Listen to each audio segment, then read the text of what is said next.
For the latest in strategic affairs, subscribe to our YouTube channel. Click the bell icon for updates. Hello and welcome to the Gist on Strat News Global.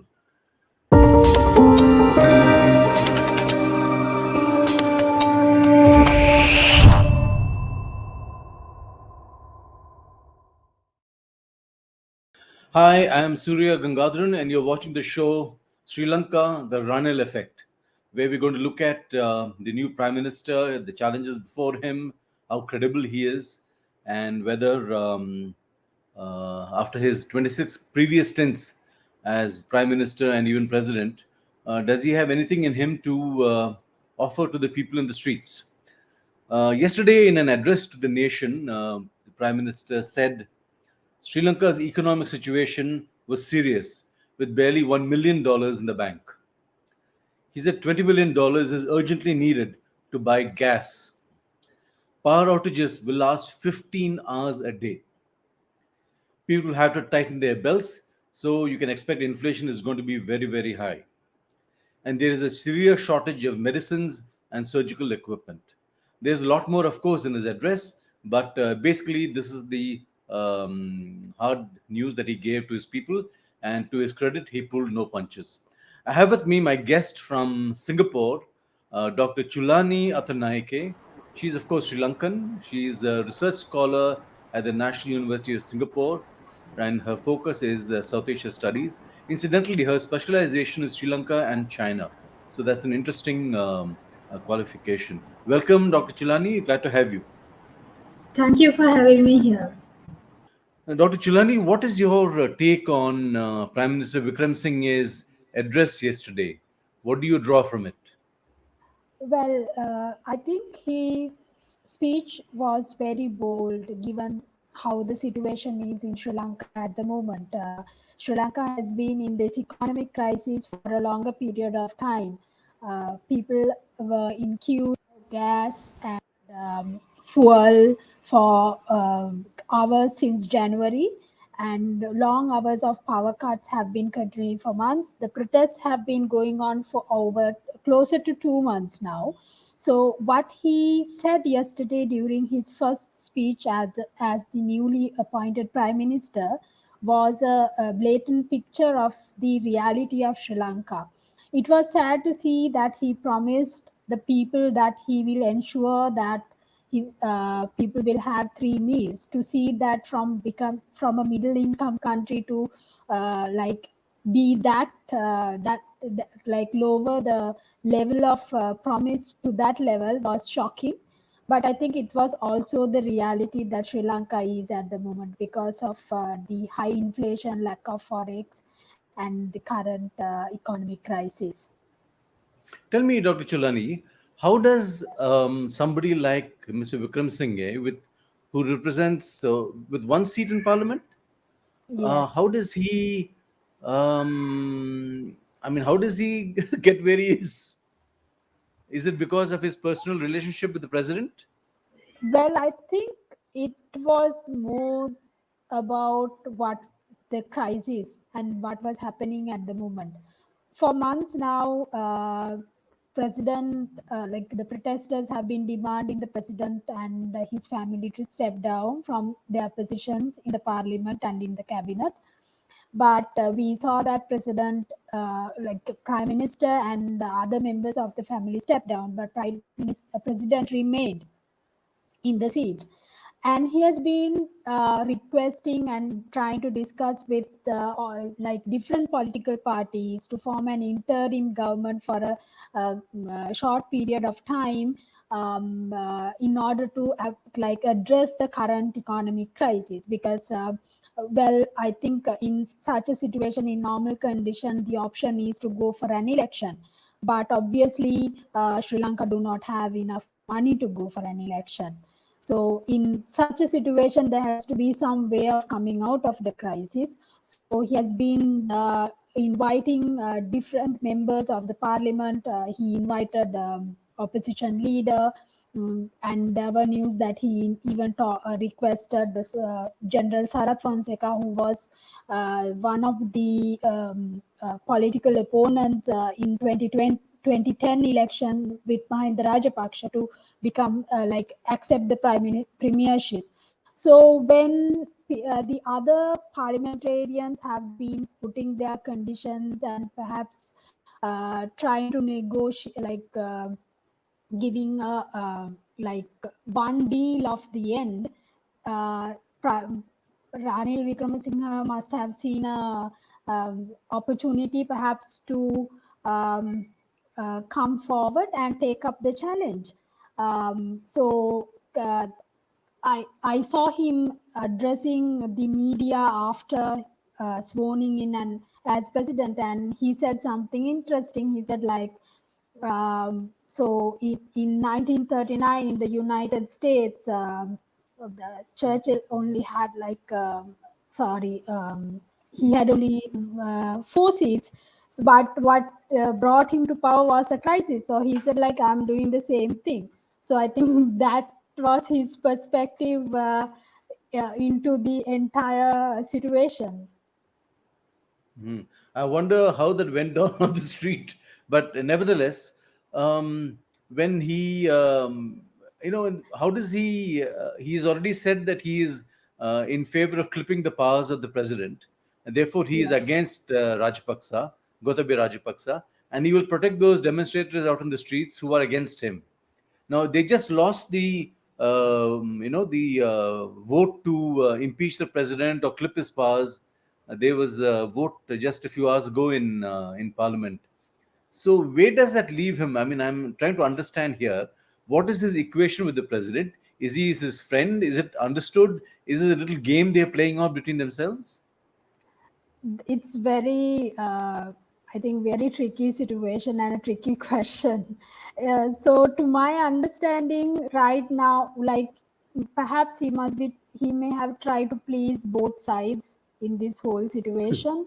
uh, Whatever it is, I think I hope that they do not have um, conflict at this juncture of this crisis, because that would put Sri Lanka in even more difficult situation. Because what we saw between 2015 and 2019 between in my Citizen Vikramsinghe government was something similar to this. President in one side, Prime Minister on the other side, and they were unable to come into consensus when it came to policy making and policy decisions, and that did not set well in Sri Lanka's economy, politics, and so I hope, given the fact that he came into power claiming that he wants to address the economic crisis at the moment, I hope that they keep their political positions aside and they work together in order for the benefit of the country. But this entire crisis is political, I mean, it was triggered by an economic thing, yes, but in a democracy, everything is political.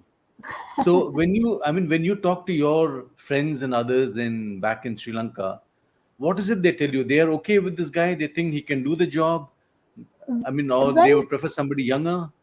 well, again, it's like this. So yes, Prime Minister Ranil Wickeramasinghe has a there are critiques on his credibility as a leader. He has been in the politics for a very long period of time, Yeah. and he has repeatedly become prime ministers. I think this is his sixth time, and so every time there has been criticisms on his way of governance, etc. So that argument is still there, but then there are also a group of people who believe that because he has been proposing certain liberal economist policies when he was in power, and he has been campaigning for such policies for a longer period of time. Given the fact that Sri Lanka has decided to go for IMF bailout, and obviously IMF will come up with these similar liberal economic policies, there are a group of Sri Lankans who believe that perhaps he's suitable for the job. But they also believe that he should work with people within the parliament, irrespective of the political party, bringing the experts, economic experts to work together with him. On the other hand, I think he has more credibility internationally because of his liberal economic perspective and his relations with the West and the Europe. His uncle was the first executive president of the country, and he was also the one who opened up Sri Lanka's economy in 1978. So he has that history with him. So because what we saw was soon after he was sworn in, U.S. ambassador in Sri Lanka tweeted congratulating him and saying that they are looking forward to work with him. So I think internationally he has more credible stance when it comes to implementing liberal economic policies.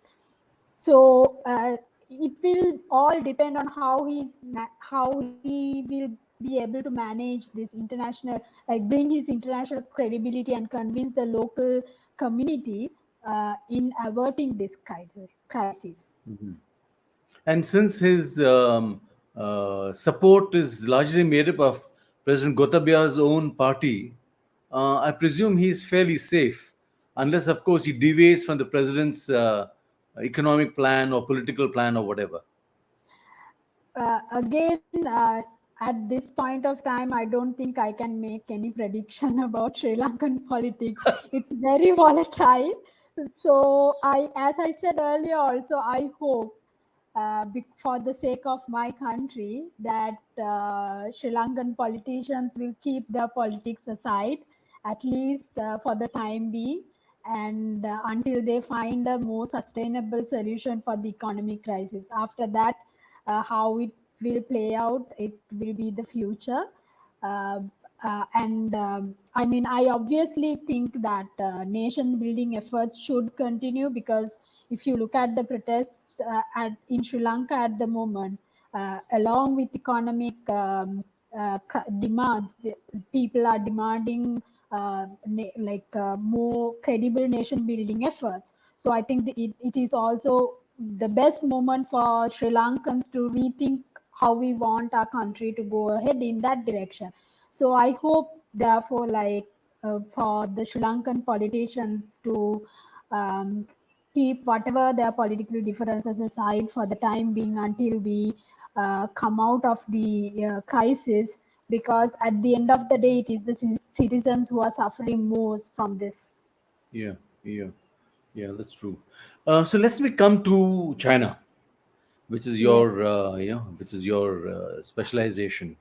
The Chinese have been rather quiet through this crisis, and one gets the impression from what little I have read that they are not happy with Sri Lanka approaching the IMF for a loan and all that.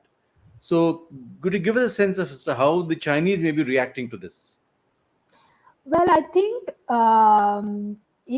you have to understand Chinese reaction in a larger picture. Now, IMF, I think for China, represents the liberal order, therefore the United States. So I think a part of the geopolitics also play in this scenario, in how they would respond to this crisis, whether it's about Sri Lanka or any other country.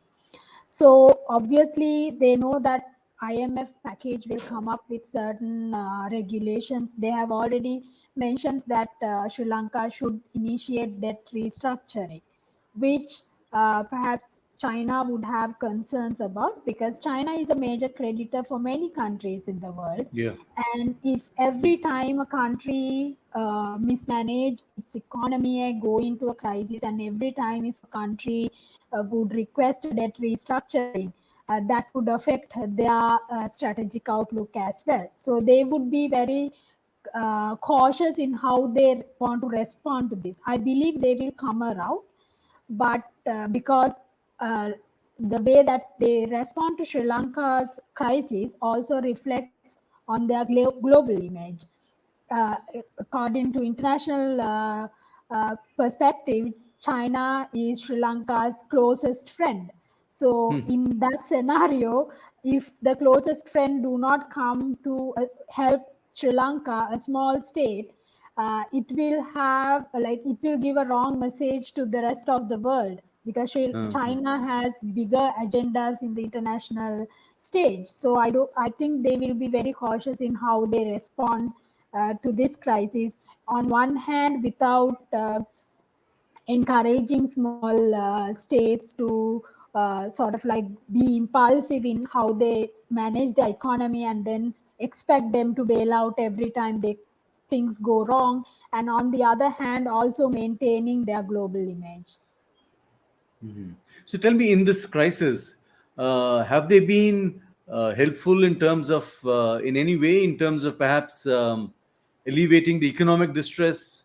Well, they have provided certain loans and credit lines, but they are still in discussion with Sri Lankan government about debt restructuring aspect.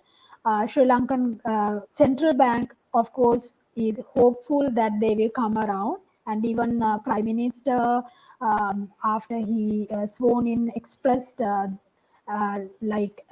interest in engaging with China like with any other partner. So for Sri Lanka, China is one of the international partners to reach out in this economic crisis. And how would you describe India, in this respect? India has been publicly up there, trying to help people. But since you say that the general perception is that China is Sri Lanka's closest friend, how is India seen? As I said, the international perspective, domestic perspective, of course, changes from time to time. I think it's up for a discussion to a different discourse. When it comes to India, what I see is a very interesting change in its approach compared to Sri Lanka's previous crisis. We see that in India supporting Sri Lanka's course of action without not interfering into domestic political matter, which is something different from what it has been before. And I also see that doing so, India has been able to establish as a close neighbor, establish its image as a close, acceptable, and respected neighbor in Sri Lanka. Now, I have to, in my personal observation, this is also perhaps a result of China's increased engagement in Sri Lanka, because I think it has forced India to view Sri Lanka beyond looking it as a small neighbor or from through its big brother lens. So I think it is China has been partly catalyst, indirectly catalyst in this change of approach, but definitely it is a benefit and an advantage and also an opportunity for Sri Lanka. Now, some of the comments I hear is that India has some long-term economic plans to seize or control Sri Lanka's economic assets. These are some of the various theories I hear coming from there, even at this point. Well, I think it's Sri Lankans, if you look at in a broader perspective, are very averse for foreign influences, whether it is from India, China, United States, or whatever the other country. If they see one country trying to play a major role, there is resistance always. So a couple of years ago, Sri Lankans were very welcoming of China, but when the Chinese investments increased, you see how the discourse changed about China. Similarly, you see similar discourse about India. I don't see that Sri Lanka having to engage with China or India as necessarily a bad thing, because it is definitely a benefit for Sri Lanka.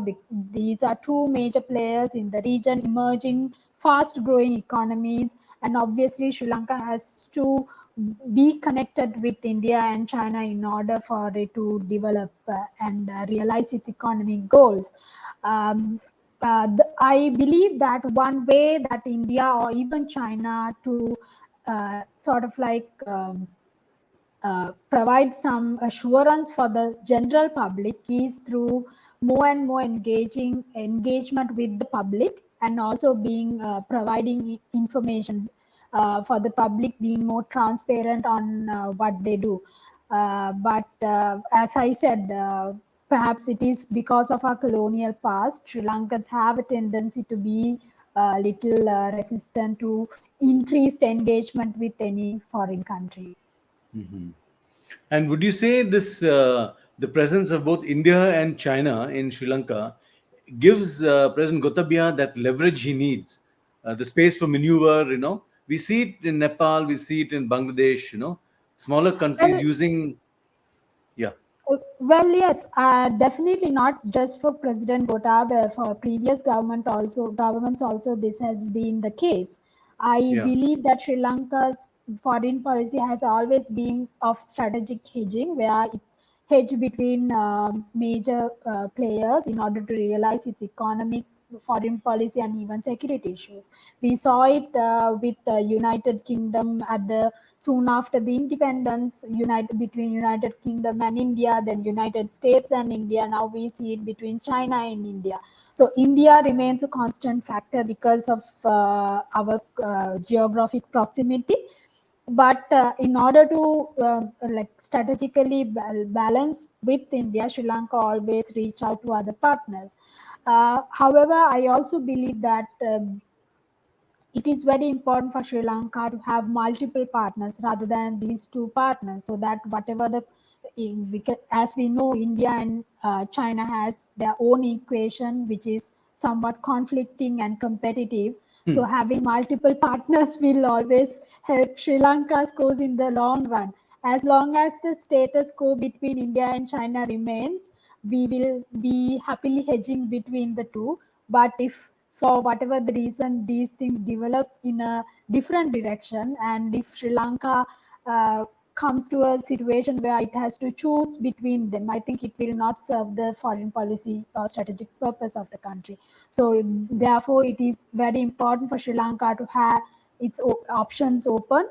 So as the Prime Minister also said recently, the government is going to approach to multiple partners, and I think this is also an opportunity for Sri Lanka to look at this perspective, dealing with multiple partners, engaging with multiple countries at the same time.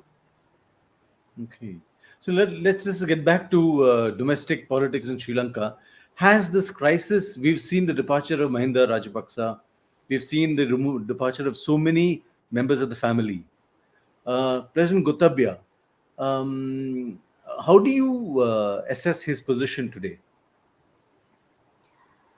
Uh, I believe that he do not have, I mean, obviously he do not have the same support he had when he came into power. It has also changed the fate of their uh, families' political future, as I believe, especially after the incident on last week when some supporters of the previous prime minister attacked the protesters. I think that affected their entire political future. So the generation of these voters, the young generation of voters at the moment, and the generations of voters to come will not remember them as they will, their memory on the attacks on the protesters will be more fresh as compared to the war victory they brought to the country, and the end of the leadership they gave to end terrorism in Sri Lanka. So that is part, I think, very unfortunate. And do you think that the rest of the Rajapaksa family, the younger ones, Namal and others, is it end? Is it the end for them? Would you make any projections as to their future? From what I in my career as a political analyst, perhaps it's not a very long career, but from my understanding, it's very difficult to make projections on Sri Lankan politics and politicians. Yes. You see them departing, but then you also see them returning, as we have seen just couple of days ago. So I would not rather make a prediction at this moment. Okay. So overall, what is your sense of reading Sri Lanka's the last few weeks? Where do you think you see a window of opportunity moving forward? Do you find some scope for hope? I see a very volatile situation even in the coming weeks.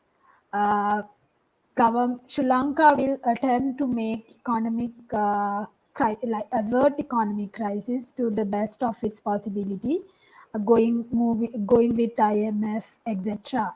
But I don't think the crisis, the overall socio-economic crisis, will end just like that.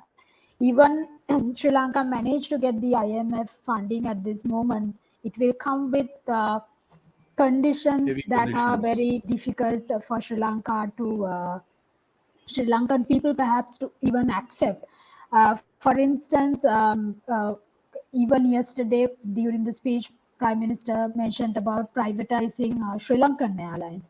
There are multiple Sri Lankan state-owned enterprises that are running on loss for a longer period of time.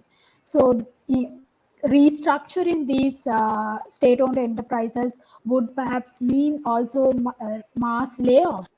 And Sri Lanka has a huge government sector. So mass layoff will definitely affect the public. It will lead for more trade union actions in the future.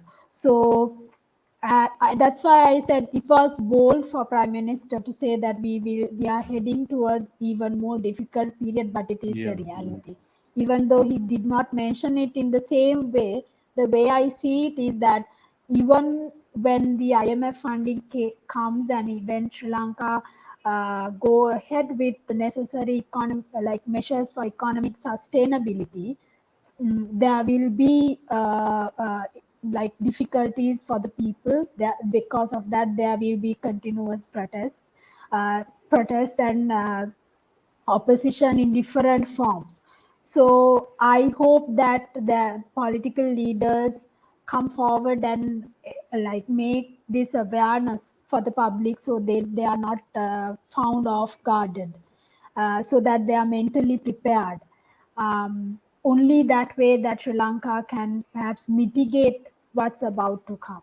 So I hope that will happen for the sake of my fellow citizens. So tough road ahead, many challenges. Let's hope Sri Lanka stabilizes and comes through. Chilani Attanayake, pleasure talking to you. Great insight and all the very best in your research. And thank you very much. Thank you.